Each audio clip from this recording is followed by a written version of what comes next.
Hello again, everybody. I know it's been quiet for a while, but I'm back and I have a new guest with me this morning. I have the lovely Kathleen Ann from Power Up Your Marketing. Now, you might be wondering who is Kathleen Ann, but I've got to know Kathleen for the last few months through the BX online Zoom meetings, which have been fantastic as businesses have been shut down and we've been a little less mobile than we'd normally expect. So over that time, I've got to find out more about Kathleen and how she helps business owners every day. And I was listening to a webinar of hers just last week about productizing your services. And I was listening to this webinar and I thought, I would love to have her on Words from the Scribe. So here she is. So ladies and gentlemen, give a big hand at home for Kathleen Ann. Thanks for coming along, Kathleen. It's great to have you on the show. And I'm delighted to be here, Ben. Thanks for inviting, and hi everybody who's out there listening. Fantastic. Now, to get things started, Kathleen, could you just tell the people at home, I mean, they might get some idea from that banner behind you, but what service do you provide? Well, bottom line is I help people charge what they're worth and get it. And I do that through positioning them in the marketplace as the expert. You know, branding is essential to set you apart from, you know, some people say competition or opposition, but really to help you stand out. And let's face it, experts get to charge more. So setting people up, market ready, I call it. A lot of people just out there selling and unfortunately not understanding the marketing process. They're missing out hitting their target market and attracting the ideal clients that most want to work with them and are willing to pay them what they're worth. So it's a match up between that and their money mindset. Many people undercharge. They start out by undercharging and then they discount and then they give away their services. And all of that, of course, is a waste of time. Clients don't get the best benefit that they'll get from getting the right services and, you know, the exchange value for money. So it's all about that value proposition. So working through all of that, then they're ready to get out there into the marketplace and start enrolling clients. Yeah. Of course. And it might be quite lengthy here, but why do people generally do that, Kathleen? Why do you find people generally undercharge for what they could, you know, well afford to be commanding top dollar for? Ooh, let me count the ways. So there's lots lurking in our subconscious, so that's a given, particularly for women. When you use marketing terms, target market is women business owners, because, you know, we actually do need more help overcoming some of the deep-seated beliefs we have about money. You know, guys have had money control forever, really. They haven't had the position where they weren't allowed to work. Wasn't that too many generations ago? Women weren't allowed to work. And when they were usually just contributing to the household, you know, topping it up. But to actually be the breadwinner, which nowadays many women are, there's been a journey to get there. So as a business owner, holding a hand out for the money can be problematic. So that aside, there's still plenty of guys who are undercharging. And I think what happens when people start out, they look around, you know, I did this, I think everybody does, to see what other people are charging. And, you know, really probably more than 90% of people undercharge for the value that they deliver. So if you look around and you're gauging your pricing by what others are charging, and then set your fees a little under because you think, well, they've been doing it longer, they've got letters after their name, they're more this, blah, blah, blah. Fill in the blank. So we erode our own self-worth, and then it's really hard then to charge what you're worth. So a lot of the work that I do with clients is to help them understand the value that they deliver and help them break down some of those limiting beliefs. We're not aware of them. This is the issue. They're in our subconscious. So once we can understand what triggers us about money and then work with those, and the better it gets, the better it gets. Once you get rid of a belief with a positive belief, then it doesn't exist anymore and you can progressively increase your prices. Yeah, that's it. As I expected, it's quite a nuanced issue. There's a whole lot of things going on there, which I'm sure you delve into with the clients that you take on, but it just made me... So it's like I'd say peeling back the layers of an artichoke as to get to the heart of the matter. No tears, just at every level there's another devil, and that's the experience that people have, and then they find that they really do, you know, it's like I'll say, you know, increase your self-worth to increase your net worth. It's as easy as that. Up they both go. Yeah, of course. No, it was just interesting. I was thinking about shoes actually while you were talking about people charging certain prices, and you know, do you get that kind of value for the price that you pay? Like one of the best pairs of shoes that I ever owned was it was a pair of Nike trainers, and I picked them out of a bargain bin at Rebel Sport. I think they were $35. And I didn't get to try on sizes. It was just take what's there. But this pair, they fit me perfectly. And I ended up having that pair for 7 years. I only threw them out. Your money's worth, Ben. Yeah. Well, I only threw them out a couple of months ago, and they'd got pretty stinky by then. But I just, you know, I lost count of how many kilometers I would have walked in them. I did boxing training in them for 10 weeks and went into the ring twice in those shoes. I raced go-karts in those shoes. I did everything in those shoes. I mean, they were pretty stuffed by the end, but they cost me just $35, and they were one of the best pairs of shoes that I ever had in terms of just durability. So, yeah, you're absolutely spot on with. I think a lot of people. I know this happened to me, especially in the earlier days, is they get a bit dissuaded by stories of people who overcharge for stuff, and you don't want to get shot down in flames as being one of these people who's too cocky about what you provide and then be seen as a rip-off merchant or somebody who has a sense of entitlement. And that can be a difficult thing for people to shake. I absolutely agree with you. So, you know, when you say that, it's all about the value. So when you hand on heart know that you're the person that can take the person with the problem from where they are to where they want to be, and if you know that you are a great match, the price point shouldn't be the deal breaker. It ought to be that you are giving that person, and you never really know, Ben, just what the part that you play in that person's progression, where that takes them. You know, it's actually priceless. And this is the thing, we look and think, how much is it worth? Well, really, the value, when you have an issue and you know that you can be accelerated through that and get to where you're going, then that's the value proposition. So it's always that when people are struggling with the charges, they're looking internally. Oh, am I good enough? Will I this? Blah, blah, you know, all that monkey chatter where we disown really our worth. That then makes it difficult to charge what we're worth. Yeah. But it really should come down to look at the person in front of you and think, wow, what can I do for this person? And when I've done my bit of magic, where will they be? And then you can really begin to understand that it shouldn't be based around, which this is my tip for people. A lot of people charge by the hour, by the session, by the whatever duration, time. And what they're doing is trading time for money. So exactly. They're asking a client to buy their time. I don't know about you, but I don't want to buy anybody's time. I don't want to sell my time either. I want to sell the outcome that I get for my clients. And that's where I say it shouldn't be based around how long it takes. For instance, you go to a healer and they say, oh, well, you know, you need to come along, you know, for a consultation, then come back every week. And, you know, maybe over a 6-week period, we'll see your health improving. Just say, I'm making it up top of my head. Yeah. How about that proposition versus I've got a magic wand and I can ping you on your head and you're cured? What is worth more?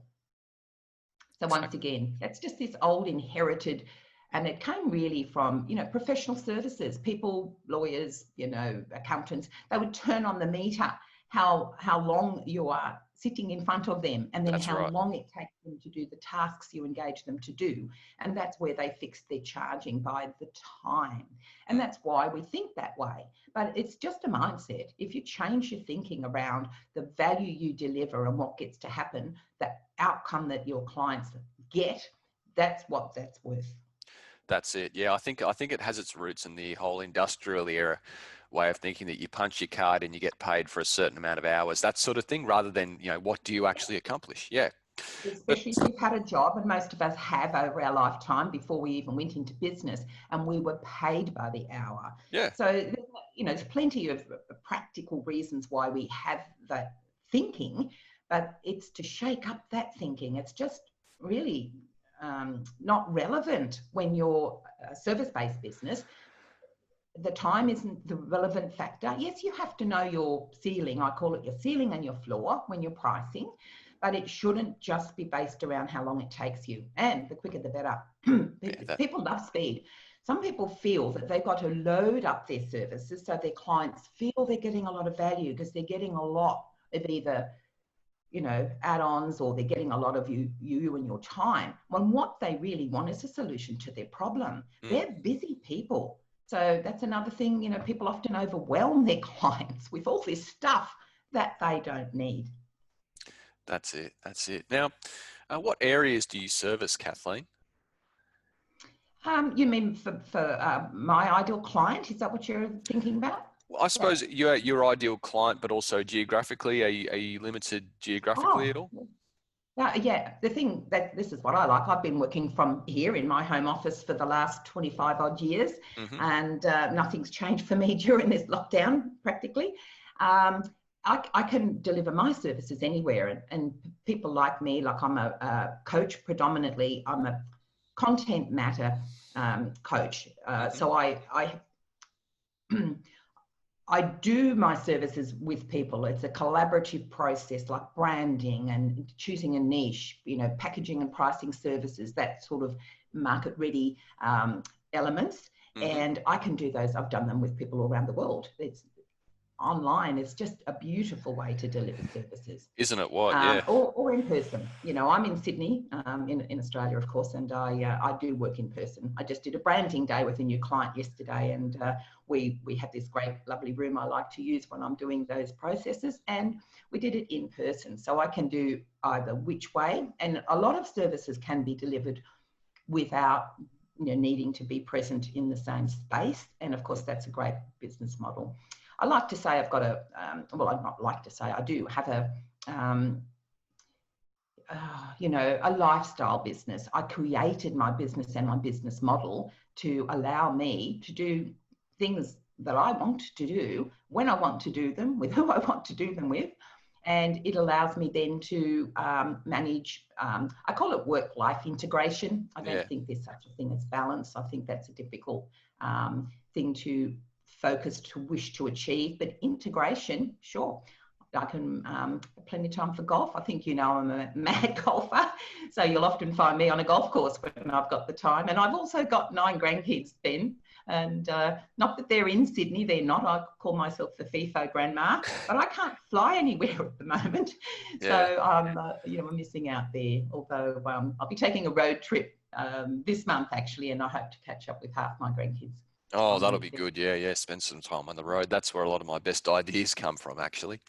Yeah, getting away from your normal place and normal thinking, and That's shakes it. up your bit of room to blue sky some ideas. Yeah, that's it. Now, you mentioned that you've been doing this for about 25 years, Kathleen, and so that would have people wondering, like, what's your background?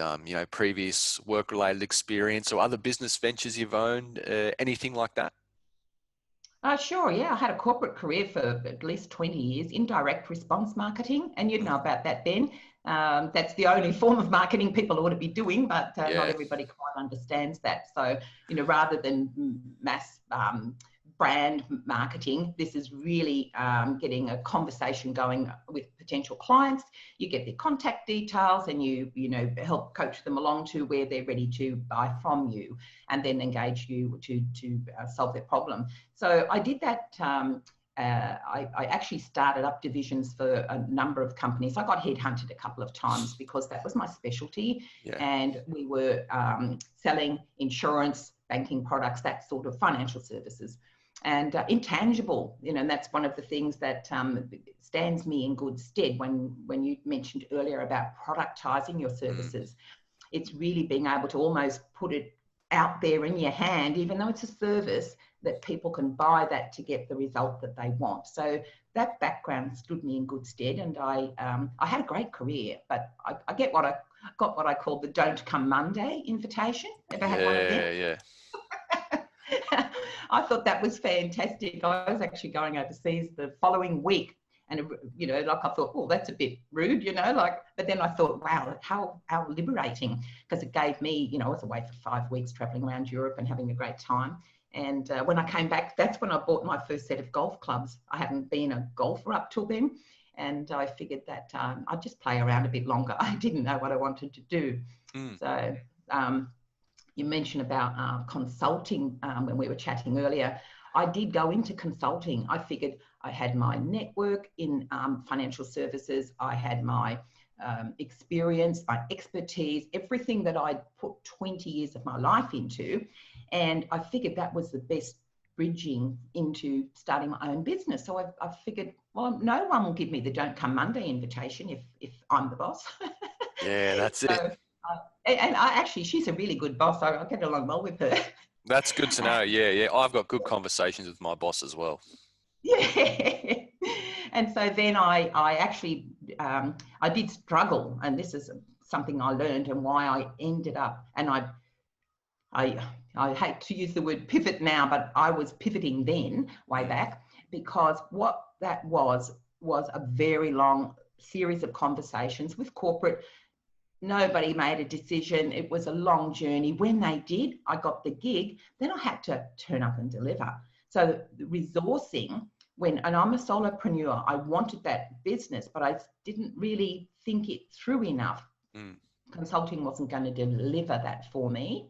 And that's when I changed, and I actually went to the States. I did my certification trainings, and I've done them over the subsequent years to top them up. I take them sometimes just to get to a deeper level for myself. Not necessary, I don't need to do that, but I want to. And each time there's more and more things that I didn't know when I first did them. You know how that works? You get more experience, and then if you revisit some of the trainings that you've done over time, then you can really refine.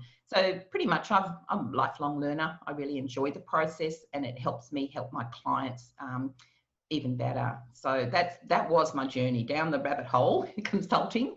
And then I figured out that really there are a lot of people like me, and if I could help them get market ready, help them, you know, charge what they're worth, I would be doing what I love, because I do love to do that, and making an income for myself, and, you know, moving some other people along their business journey. So that's how I got to be doing what I'm doing. Fantastic. So look, if there's one standout lesson that you've learned along the way, whether it's on a personal level or a professional level, what would you say it is, if you could pick one? If I could pick one, okay. So what I've learned along the way is that it is a journey. It is. It's not a sprint. It's not even a marathon. It's the journey. And life goes past so fast. You know, I've got some grey stripes now, and I know that it flies by. So if that's the one thing I could say, enjoy the journey. You know, we do want to be over there, but we can't. Well, some people, sometimes you can make a leap, but most of the time it's a progressive. So if you just do the next thing that you need, and this is something that I did learn, is, like a lot of people, there's a lot of free stuff on the internet, and a lot of people giving you this and offering you that. And even if you're buying into certain programs, sometimes you've got the cart before the horse, and you're doing things. I did put money into things that I wasn't really ready to use. You know, you've probably got a training volumes on your bookcase. I didn't use them because I wasn't anywhere near prepared to be involving in that. But all those bright, shiny objects, and you think, oh, wow, I need this, I do this. And no. First things first, get your foundations right, something solid to build on, and take that next step. What is the next step that I need? Do I need a coach now? Do I need a coach to do this now? Do I need a service now? Yeah. You know, people are having people like yourself writing copy, but they've got no idea about their marketing. They don't know who they want to attract. You're trying to write copy, put them out there as what? They can't give you a brief. because they don't have that foundation. That's right. And then it's all this ad hoc. They're toing and froing and more money here. And, oh, I should do, I don't know about you, but when I ask people, what are you doing in your marketing? And they will go to the do bit, oh, Facebook, but I'm not getting much result. And then I ask them how they're positioning, what are they, what's their persona out there? What is their brand? And they haven't done any of that. So that flip-flop and waste of time, and they get exhausted and overwhelmed, and somebody else comes along with yet another. So that is my tip. Get your foundations right, and do that next step when you're ready for that next step. Yeah, absolutely. It's sometimes I think it's better to just start simple and build simple rather than overcomplicate things on bad foundations. Then you have to go back and tear it all down and go again. Go again, actually, and again. Yeah, well, you've actually summed up my approach to a lot of client projects that I take on. So, especially when it comes down to editing somebody's work, like I'll go away and I'll look at what they've already got. I'll make a few changes to it. And look, there are times I'll send it back to them and they love what I've done and they're happy to run with that. There's other times people will send stuff back and they'll say, oh, I thought it might be a bit more different than this, or it might have been changed a bit more. And that's what I bring them back to as well. I say, look, I could have gone and I could have, completely transformed everything, but maybe that would be too much for what you wanted. And then it would be much more difficult to then go back and try and restore it more to what it was when you handed it to me than it is to just make a few obvious adjustments, the things that stand out the most. And then if we need to, make more adjustments there. And if you've got a month of unlimited edits, which is something that I do offer at no extra charge to the client, if you've got a month of unlimited edits, we've got time to work with it. We've got time to submit, a second or a third draft until we get it to the point where it's something I'm happy to put out there and it's something that the client's happy with as well. Yeah. And Ben, as you know, if you get a good brief, then you will deliver the right first time up or very close to. It's the briefing process, and that comes from the client not having clarity themselves. And when you're delving into how they want to be seen online, for instance, if they don't have the answers and they haven't done that work and have that solid foundations, they'll never be happy. It's the same as graphic artists. They have the same problem. People don't know what they want, but they sure know what they don't want. They'll come back and say, oh, no, that's nothing like what I wanted. Yeah. Well, hello. If you have a brief, you could go back to the brief and say, well, where is it that we're off mark here, and how can we get that addressed and get it done?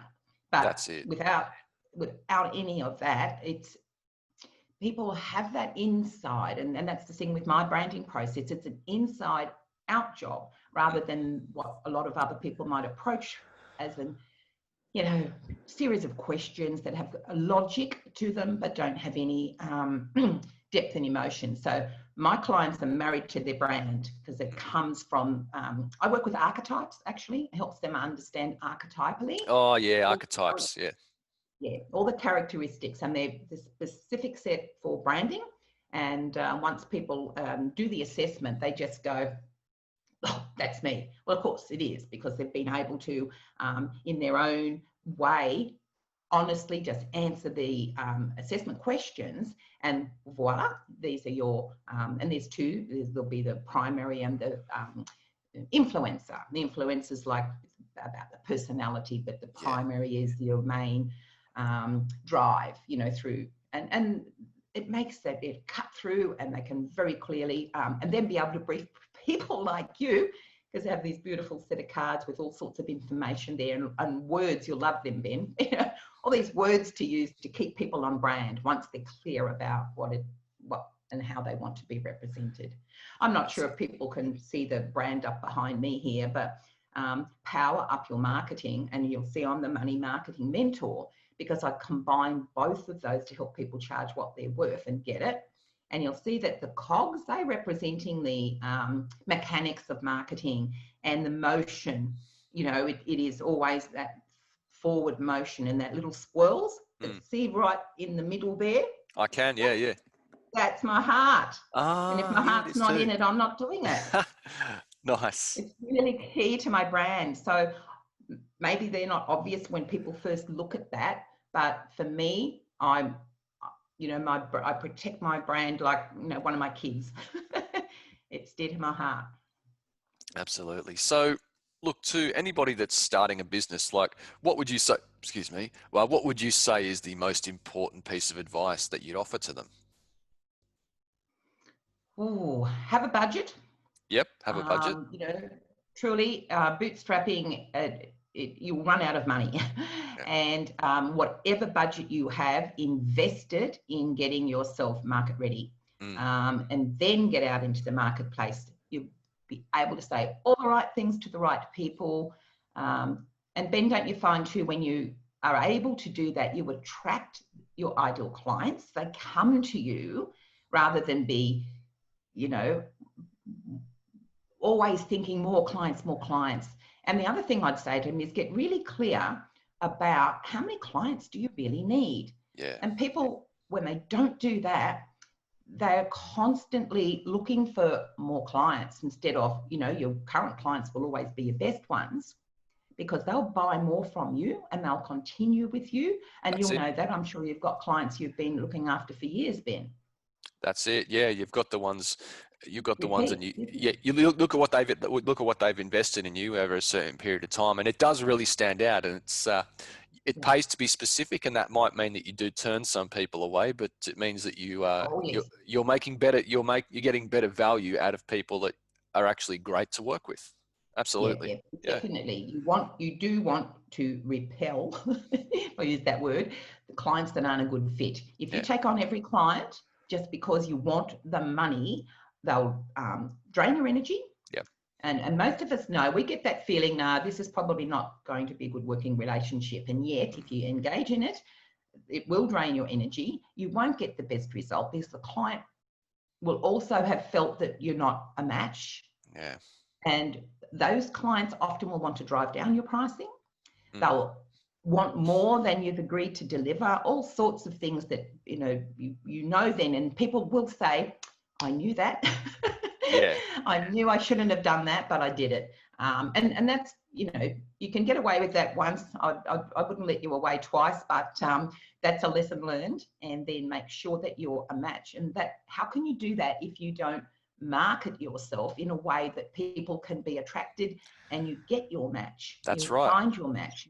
People, they don't even bother you if you don't sound like you're the person they want to work with, and that's great. They're just somebody else's client. That's right. Yeah. As an old business mentor of mine used to say, your vibe attracts your tribe. That's a good one. It is a good one. And it's true. It's true. So on that note, why should people give you a call, Kathleen? Why should people reach out and contact you? Why should they? Yeah. Oh, well, I must have a chat, as you've noticed, so that we can we can have a chat. They can share with me where they're struggling, and I'll let them know more about exactly what I do and whether what I do would be right now the thing that they need. So that's my main thing, is to help people understand what they've been doing before, where there might be some gaps, what they could be doing differently, whether we're a match. And if not, as a member of BX Networking like yourself, Ben, and I've been in BX before it was BX. I'm one of the regional leaders for Southern Sydney and the Illawarra. I am the regional leader, not one. Fantastic. So I'm very widely networked. So what happens for people, they might just need direction. They just might need to know where they should take that next step that I mentioned. And I'm very, happy to be able just to be part of helping them on their way.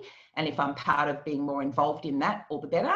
And don't be afraid that, because I go on about charging what you're worth, everyone's worth more money. So that's my bottom line, is to help people, build a business that serves them and not the other way around, and to have enough time left over for a life. It's very important when you're looking at business model. And that's one of the things I can support as well. Just help people make some decisions and decide and take action. So they'll get into action of some sort rather than be, just churning. Often people are just spinning their wheels because they really just can't know what's the next thing they ought to be doing. That's right. That's right. So Look, are there any shout outs in particular that you want to give today, Kathleen? Shout outs. Well, I want to Yeah, shout shout out to all outs. my wonderful clients for starters, those who've entrusted to me. People can check a few of my, I call them client bouquets on my website. I've got a stack more. I must really get into, putting them all back on there. I redid my website at some point, and I had so many testimonials that I didn't get to put them all up. But really, that shout outs not only to my clients, but to my referral partners. I work with people who know what I do and can help their clients by me helping them, and vice versa. And also to BX networking. I wouldn't have the business I have today if I wasn't as involved and participating in what BX has to offer. Best network I've ever been in, and I have been around, and I've been in a lot. The structure and the support from other members, plus I get to go out to brekkie and lunch a few times a week, and online. So all of that, I couldn't be more appreciative of all the people who've played a role in my business through that and any other channel. That's it. Yeah. Well, you got it all there, folks. She's got client bouquets. That's not, for those of you who are fans of keeping up appearances, that's not buckets, that's bouquets. And also, as you said, the regional leader for Southern Sydney and everything, I'm actually, I'm keen to get down to some of the lunch groups. I know you've got one down at Cronulla at the moment, which in terms of the day that it's on, which is a Friday. And on Friday, on actually this Friday and a Friday, not lunchtime. tomorrow, the next day. Yeah.